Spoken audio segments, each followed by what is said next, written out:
വെടിനിർത്തൽ കരാർ തങ്ങളുടെ ജീവിതത്തിൽ ഒരു മാറ്റവും കൊണ്ടുവന്നിട്ടില്ലെന്ന് ഗസൻ ജനത. ഇസ്രായേൽ അവരുടെ ആക്രമണവും ഉപരോധവും ഇപ്പോഴും തുടർന്നു കൊണ്ടിരിക്കുകയാണെന്നുമാണ് ഗസക്കാർ പറയുന്നത്. തങ്ങളുടെ ജീവിതം ഇസ്രായേൽ ദുസ്സഹമാക്കുകയാണെന്നും അവർ ചൂണ്ടിക്കാട്ടുന്നു. വെടിനിർത്തൽ, ബന്ദി കൈമാറ്റം, ഇസ്രായേലി സേനയുടെ ഭാഗിക പിന്മാറ്റം, സഹായ ട്രക്കുകളെ അതിർത്തി കടക്കാൻ അനുവദിക്കൽ എന്നിവയായിരുന്നു ഒന്നാം ഘട്ട കരാറിൽ നടപ്പാക്കേണ്ടത്.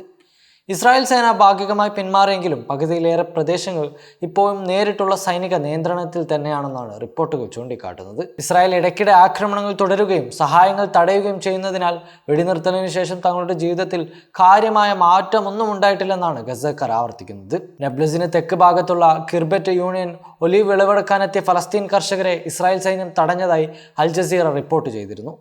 അധിനിവേശ വെസ്റ്റ് ബാങ്കിലും ഒലീവ് വിളവെടുക്കുന്നതിൽ നിന്ന് ഫലസ്തീൻ കർഷകരെ സൈന്യം തടഞ്ഞു.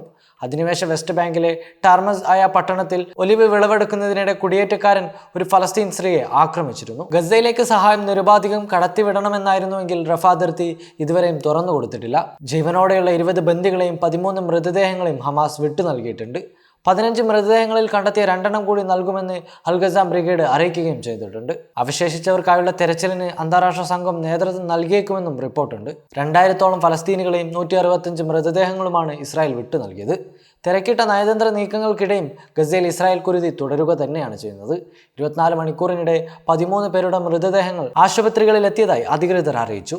കഴിഞ്ഞ ദിവസം വെസ്റ്റ് ബാങ്കിൽ നടത്തിയ റെയ്ഡിൽ 45 പേരെയാണ് ഇസ്രായേൽ കസ്റ്റഡിയിലെടുത്തത്. ഇതിലൊരു കുട്ടിയും ഇപ്പോൾ വിട്ടയച്ച തടവുകാരും ഉൾപ്പെടുന്നു.